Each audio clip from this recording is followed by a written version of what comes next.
It's only the first month of 2024, and I may have already found my knife of the year. I know, bold words, but hear me out. So I'm not going to make you guys wait any longer. Let's get into the video. My name is Brad, and welcome back to Screaminpirate EDC. So what knife am I talking about?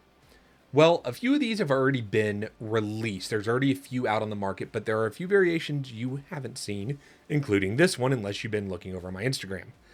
This is going to be the Alliance Designs EZE 2.0.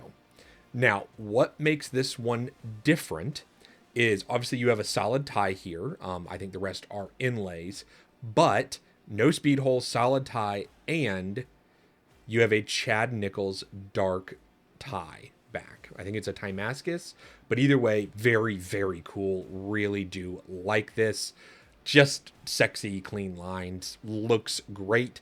Another thing I really like about it is very EDC friendly. We have a 3.25 inch blade, a little over 4.5 on the handle, and 7.75 on the overall. Also in LMAX. I like LMAX. LMAX is a good steel. It was on one of the first knives that I bought for myself. It's good. Solid piece. That's what makes it a little bit different from some of the other EZEs. But why is it the 2.0? Well, one of the first knives, if not the first knife that Alliance ever did, was the EZE, which is a Ray Laconico design. The 2.0 is a little bit bigger, has some new design features, and let's go and talk about those. So this flipper tab is a little bit taller, and it has a little bit more jimping, so it's a little bit easier to get a hold of and fire out there. It is also a little bit bigger overall, and now it's an integral. If you haven't seen these, it's a very cool integral. I really am a fan so far, but because it is an integral, it's a little bit on the heavier side. It is just shy of 5 ounces, but when it is closed, despite having the proverbial Nick Shabazz pocket pecker right out here, it is very pocketable. I have no problems with it whatsoever. I've been carrying it for like a week and a half, and I love it. It has honestly gotten in my pocket more than any other knife that I have for review right now, which is crazy. So without any other me shouting about this knife, let's go ahead and do some size comparisons. So first up, one that everybody knows, Spyderco Para 3. Figured that was a good size comparison for you guys because most people have either seen or held a Para 3. You can find them in sporting goods stores, etc. Yeah, not much bigger than a Para 3. After that, let's grab another, I guess you could call it a custom maker production knife is what I call them. I call them custom productions. This is the Brian Brown Corvus. So 2 Tantos next to each other. Very neat. Very similar overall. Another production piece from a custom maker. This is going to be the Strix from Sparrow Knife Co. Greg just released another run of these. You guys know I love this piece, and I'll say it right now. I like this as much as I like this, and that's saying a lot.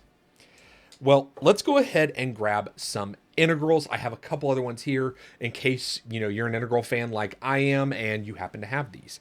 So first up is the Justice 2.0 from CKF. This is a Tashi design that dropped last year. There you go, a little bit bigger than that. And then we have the Isotope from Vero Engineering.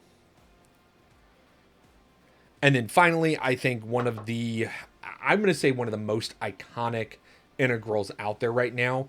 This is the Benchmade Anthem. Not that much smaller than an Anthem. So yeah, really do like it.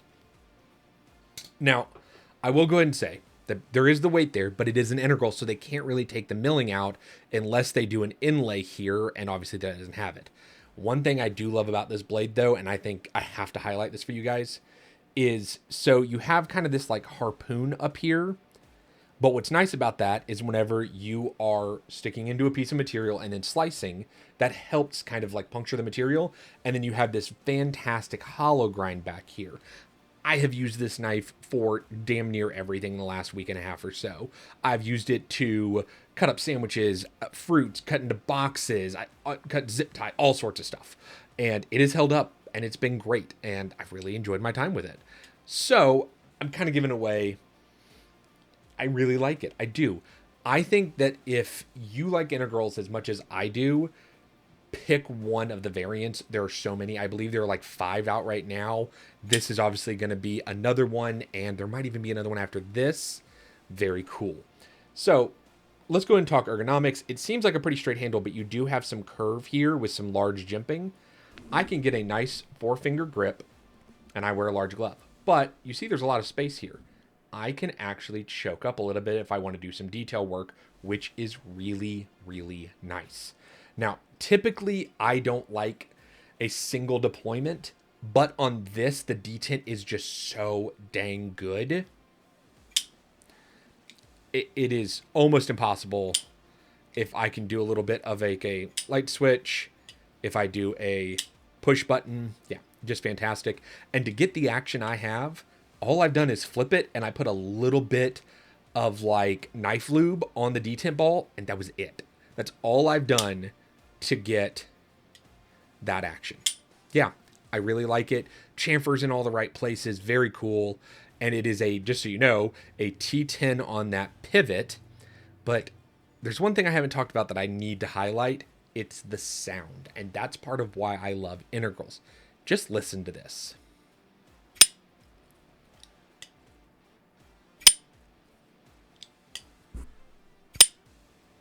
It just has that nice echo, and it's great.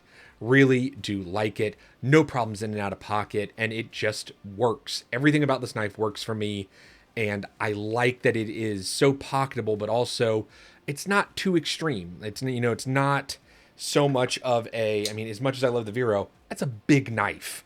And like, if you pop this thing out, like, people are going to kind of stare at you. This is a little more approachable, but it also handles every task that I throw at it. And for that, this is definitely a Plunder, and it's on my contention list for Knife of the Year. I know, it's January. I know, it's crazy. I'm really enjoying my time with it. Let me know if you're going to pick up this variant. And you know what? Before I let you guys go, I'll just show you. So, Amazon box, everybody has one of these.